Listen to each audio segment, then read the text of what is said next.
Hey guys, welcome back. I hope you are having an amazing day. Let's get right into the stories. The first one is a pro-revenge story. It was just a few years ago when Jenna and I had our second kid, Emma. We'd moved into this nice duplex in a great neighborhood. It even had a little playground for the kids. The first day there, we found a note at our door from the neighbors upstairs. They'd left their 8-year-old son Mason home alone with a bag of chips, asking us to watch him while they went out. That was strike one. We had to call child services right off the bat. Most of the other neighbors were pretty cool, though. Old Joe next door fixed up bikes as a hobby, and Tim across the way was into woodworking. He'd come over to play with the kids sometimes, or have his grandkids join in. But they warned us that the folks upstairs were bad news. People coming and going at all hours, partying every night. Man, they weren't kidding. My family could barely sleep with all the ruckus. I had to get into shouting matches with them multiple times when things got really out of hand. Our landlord was useless about dealing with it too. I just had to bide my time. Then one night, Tony and Stacy, that was the couple upstairs, came rolling in around 3 a.m. Their beat-up old Mazda was totally trashed, like they'd crashed it and taken off. I knew I had to call the cops on this one. Well, turns out Tony had an outstanding warrant for drug trafficking. They haul him out in cuffs right then and there.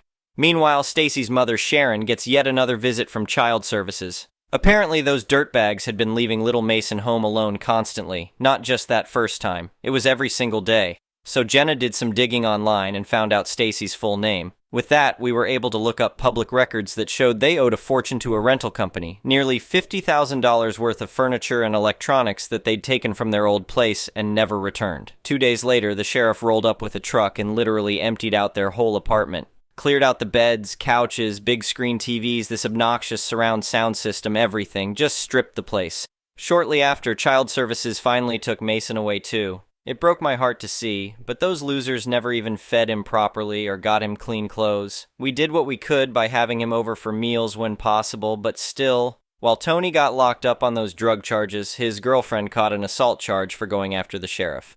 As for Stacy's mom, Sharon, well, losing her grandson seemed to be the wake-up call she needed.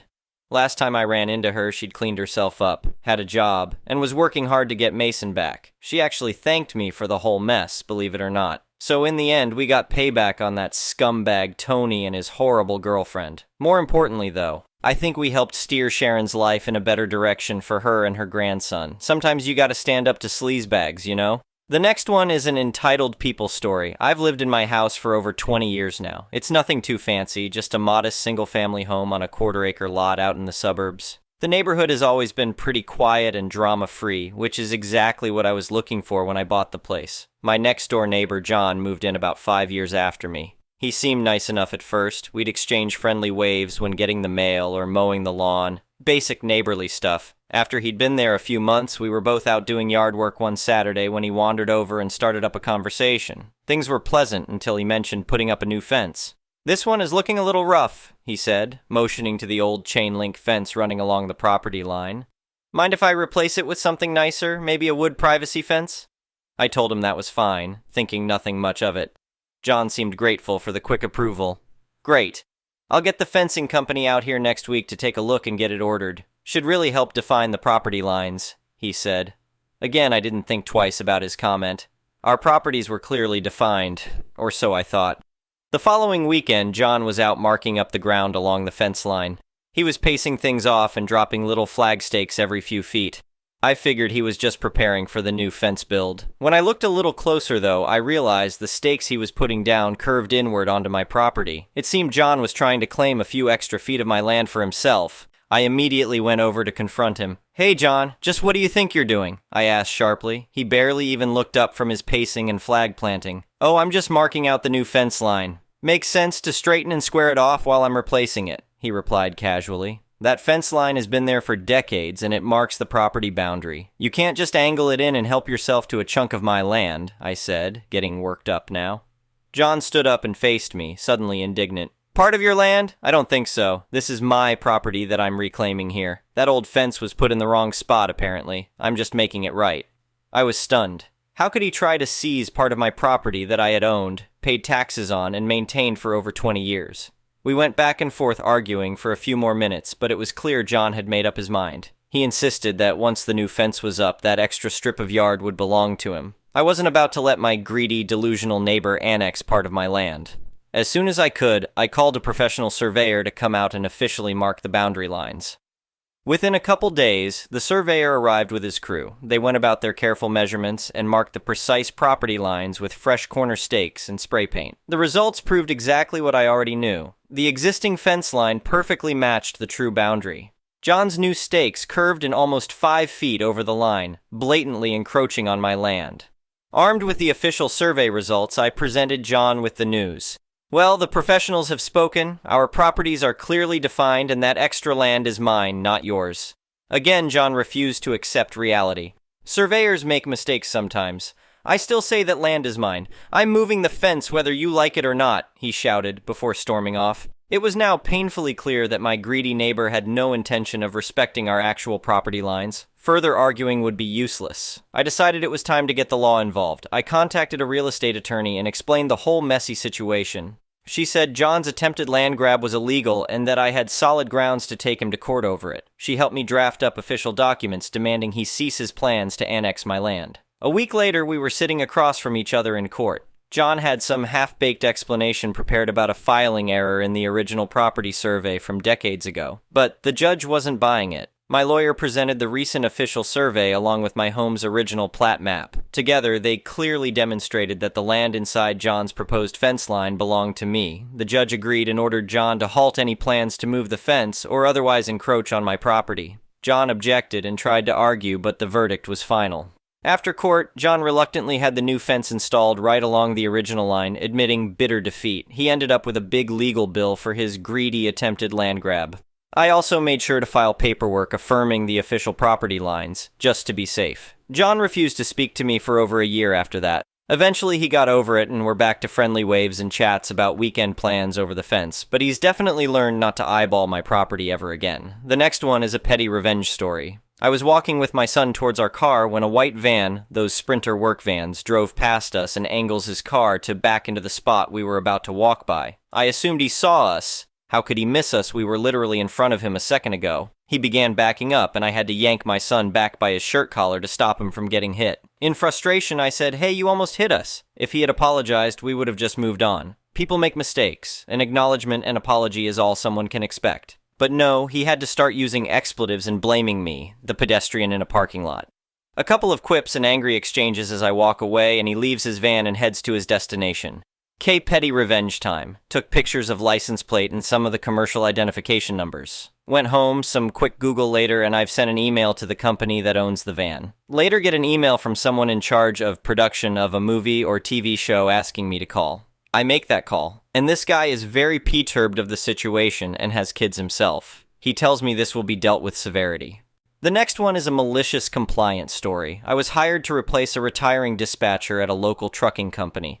He was expected to train me for his job, but over the 3 months before his retirement, he refused to do any training with me.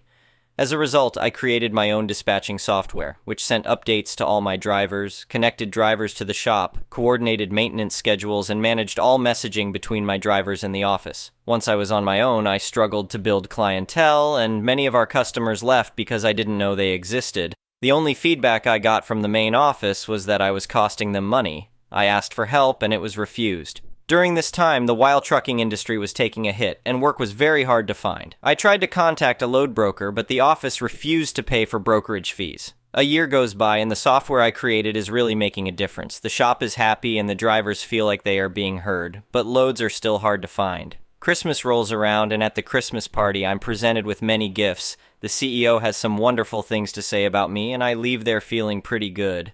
The very next Monday, I'm called into the CEO's office and he tells me I'm done. It's 2 weeks before Christmas, so they'll pay me to the end of the month, but today is your last day. I lose all my benefits, retirement plan, and health coverage on the spot. Merry Christmas. So, I'm not feeling great. Cue malicious compliance. Part of my severance is giving them access to all the software I've written. Fine, here you go. However, it doesn't work if you can't access the cloud, and the cloud is on my private email. It's really too bad I had to clean it up. It seems all the data is gone, and the software is useless. Merry Christmas.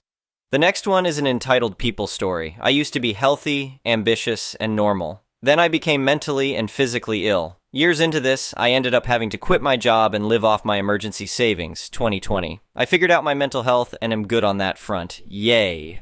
But it turns out that I am chronically ill and most likely will be for the rest of my life. 4% chance of remission. I am physically and mentally too exhausted to work, and even struggle to do some day-to-day tasks. Once my savings started to get thin, my parents stepped in for as long as it's needed, but that was before we knew it would be forever. They are still in denial that I probably won't get better. They are paying for everything, and I'm so grateful for that. I am not yet on any disability, but I'm looking into the long, arduous process to get some, even though it's small. They have expressed to me and my siblings that now they are retired, they plan on using and giving us their money before they die, in the form of housing down payments, etc., which they have already followed through with some of my siblings who are married/settled in life.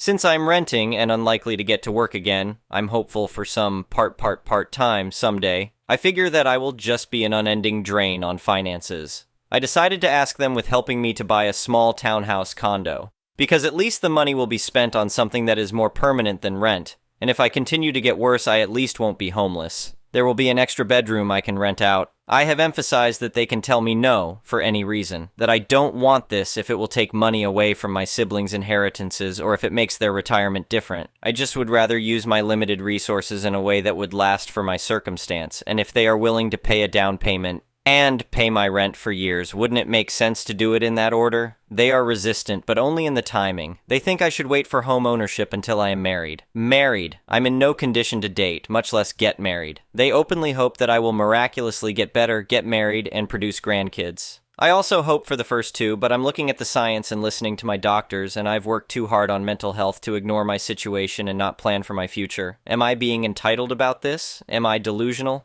The next one is an entitled parent's story. I'm 19F, and I just moved back in with my mom after being at my grandma's for a year. My mom kicked me out because she didn't want me to order DoorDash without feeding everyone in the house. I was 18 and was sharing the food with her kids, but that one time I ordered myself a milkshake. She told me not to eat the food in the house anymore, but a couple days later asked me to wash the dishes I hadn't ate from. All I did was ask her calmly, if I can't eat your food, what makes you think it's fair to make me wash your dishes? She lost her crap and asked my grandma to take me in, or I was going to be on the streets, and she didn't give a duck. My grandma kicked me out because when I first moved in with her, her bedroom I was meant to sleep in was absolutely covered in trash and broken garbage bags full of dirty clothes. She slept on the couch. I cleaned it up to make it livable for me, as I'm not a dirty person.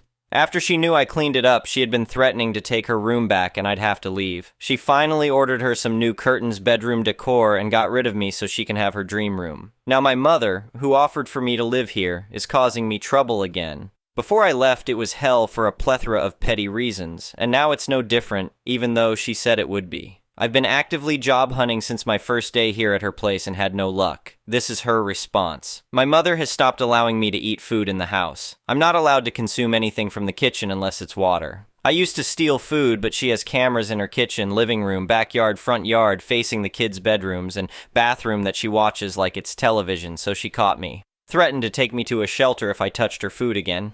I must feed myself, but like I said, I'm jobless, and she knew that when she accepted me back home. My long-distance boyfriend, 19, gets me DoorDash every other day when he can. And even then, I'm not allowed to eat in the house. I have to eat it outside at the neighborhood park, no matter the weather or how early it is. Or even if it's dark, there's no lights at the park, so it's pitched black out there. My boyfriend works long hours, so sometimes he works till 1 a.m.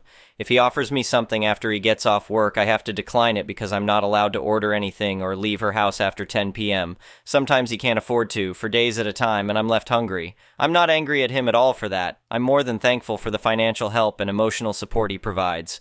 I do hate having to depend on him to eat, but I'm try for jobs, and he's all I got. I never asked him to, he just offers, and at first I would tell him now, but I got so hungry I couldn't say no.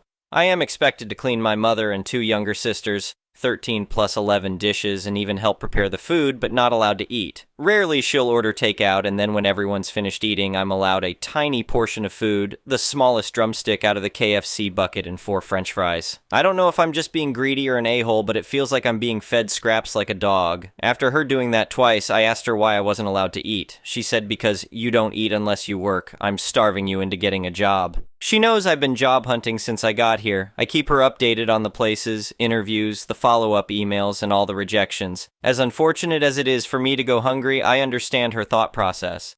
2 weeks ago, she started a new rule. I'm not allowed to stay in the house or around the premises of the house if no one's home. I'm not allowed a set of keys or the code to the house security system. I have to wake up with her when she gets up from work and then leave out of the house when she leaves for work. I'm not allowed back in until my sister walks home from school and opens the door with her house keys. I don't have a car to sit in case of the weather, so when it rains or it's cold, I'm just ducked, soaking wet and shivering. If I need to use the bathroom, I have to walk to the nearest gas station and use the bathroom. Luckily, it's open to the public. Today, I almost bled myself. Had to walk to my sister's school and get the keys to unlock the door, clean myself up, and then give them back to her. My mom has a Ring doorbell and a million ducking cameras all over the house pointed to the kids' bedrooms and bathroom to watch everything. She has had it that way since I was still in school and had my own room. I'm also not allowed to talk or text anyone, including my boyfriend she knows helps me eat BC, otherwise I'd actually starve, on the phone I bought and pay the bill on. Anytime she catches me on the phone, she threatens to pack my bags up and drop me off at a homeless shelter and leave me there. Which she can do. I'm a legal adult, and she doesn't have to let me stay in her house. But how crazy is that? Not being allowed to stay in the home you were allowed to live in again. Not being able to stay dry and warm from the weather. Not being able to eat. Not being able to shower and change my pad when I've had an accident. Not being able to talk on my phone. Not being allowed to have a comfortable place to sit or charge my phone. Before she started to kick me out, I'd get up and go job hunting and only come back until I had to pee or needed water, food. Job hunting is a full-time job and I've always treated it like such. She doesn't care though. Right now I'm sitting on her porch. She's already complained that I need to get off her tiny, it's the size of a porta potty, literally, porch. I told her that it's starting to rain. She said she doesn't care. So even though I'm still gonna be wet on this porch, at least it's close to the house. I also use this porch to charge my phone and plug in my heating pad. When it's weather, it's cold out, but she still doesn't care. I apply for jobs online, which doesn't require for me to be outside, but she says I'm not allowed to sit in her house. We live in the digital age, and paper applications are extremely rare to be an option. I've walked to every single business and shop within a 20-mile radius of the house, whilst her and my sister sat in the car and followed behind me while talking crap about me being a lazy failure in life. I'd go in and ask if they were hiring, and they'd laugh at me and tell me to apply online on their website in this tone. That's what I'd been doing, but my mom thinks it's 1992 and that places have paper applications. I tried to explain that to her, but she didn't want to hear it and still doesn't.